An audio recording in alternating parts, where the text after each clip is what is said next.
You ask Tiger to solve. This deals with linear equations with one unknown.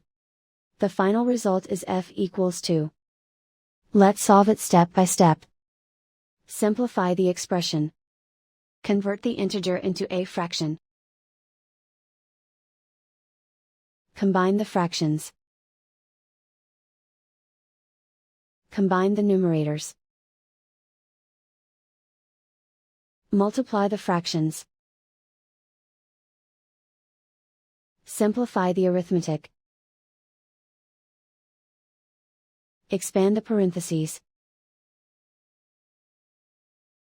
Multiply the coefficients. Simplify the arithmetic. Group like terms. Simplify the arithmetic.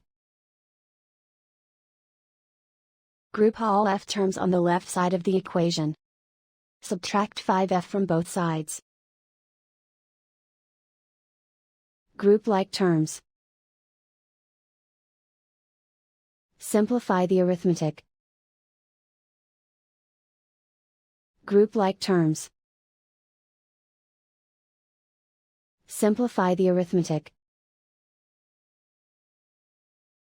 Group all constants on the right side of the equation. Add 7 to both sides. Simplify the arithmetic.